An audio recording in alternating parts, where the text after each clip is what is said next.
الادین، سمبا، علی بابا 40 چور. یہ ایسی کہانیاں جنہیں آج بھی امریکہ سے لے کر چائنا تک پوری دنیا جانتی ہے. We're not Amazon, we're Alibaba. لیکن اگر ان کہانیوں کو غور سے دیکھا جائے تو ان ساری کہانیوں میں ایک چیز کہانیوں کے سارے ہیروز مسلمان کیریکٹرز ہیں. فار ایگزامپل دنیا کی سب سے فیمس کہانی الادین اصل میں ایک مسلمان علاء الدین کے بارے میں تھی. آخر کیوں یہ سب آخر یہ دل کرے گا آپ کی خدمت. یہ کوئی چھوٹا موٹا کوئنسیڈنس یاد نہیں، بلکہ اس سب کے پیچھے مسلمانوں کی ایک ایسی ہسٹری چھپی ہے جسے آج ہم بالکل بھول چکے ہیں، اور وہ ہے دنیا فلم انڈسٹری جو مسلمانوں نے خود بنائی تھی، اور ان ادر ورڈز ایک مسلم ہالی ووڈ. یہ لے، ارے علی بابا دروازہ کھولنے کا راز کسی کو مت بتاؤ. کھل جا سم سم، لیکن پہلے پیسے دو. بہترین کتابیں اور مخطوطات. آج تک دنیا میں مسلمانوں کی 3 بڑی ایمپائرز رہی. فتراش، بنو امیہ اور عباسی خلافت. وہ ایمپائر تھی جس نے تھوڑے سے ٹائم میں دنیا کی بڑی بڑی پاورز کو کرش کیا. پہلی بار مسلمان دنیا کے سپر پاور بنے. مسلمانوں کے لیے بہت ہی سخت ٹائم،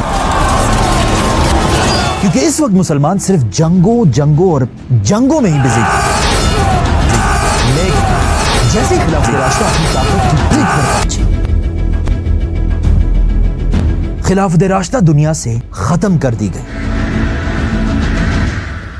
جس کے بعد خلافت ایک نئے خاندان کے پاس آئی، بنو امیہ. امیہ خلافت میں مسلمانوں کی طاقت اور بھی بڑھی، لیکن مسلمانوں کی اس ایمپائر ایک بہت بڑا مسئلہ تھا.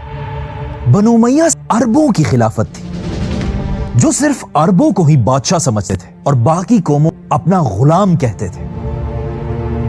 اسی طرح جس طرح آج کے عرب بادشاہ پاکستانیوں، انڈینز اور بنگالیوں کو ٹریٹ کرتے ہیں، اسی لیے بنو امیہ کی خلافت میں مسلمان سائنس، ٹیکنالوجی اور آرٹس میں کبھی بھی آگے نہیں جا سکے. لیکن آخر امیہ خاندان کے بعد دنیا میں مسلمانوں کی تیسری خلافت آئی،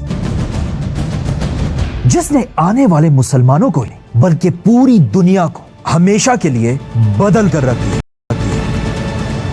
اور اس کا نام تھا عباسی خلافت،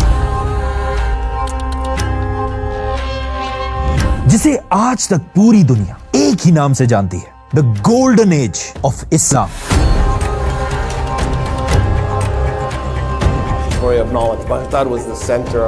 عباسی خلافت کے آتے مسلمانوں نے اتنی بڑی دنیا فتح کر لی تھی کہ اب مسلمانوں کو اور آگے کی کوئی ضرورت نہیں. مسلمانوں کے بارڈرز ایک طرف چائنا سے لے کر دوسری طرف اسپین تک پھیلے ہوئے تھے. تو اب جب جنگیں ختم ہوئی، مسلمان بادشاہوں نے پہلی بار اپنی اٹینشن جنگوں سے ہٹا کر ایسے لفظ کی طرف کی جو قرآن میں سب سے پہلے نازل ہوا تھا، اقرأ باسم ربک الذی خلق. اقرا، ریڈ. محمد ریڈ. اور پھر اسی لیے عباسیوں نے دنیا میں نیا کیپٹل بنا، دنیا کا سب سے بڑا شہر بغداد. آہستہ آہستہ یہ بات پوری دنیا میں پھیلنے لگی کہ اگر دنیا میں کوئی بھی پڑھنا اور لکھنا چاہتا ہے وہ مسلمانوں کے اس شہر بغداد آ سکتا ہے، چاہے وہ مسلمان ہو، کرسچن ہو یا ہندو، کوئی بھی ہو.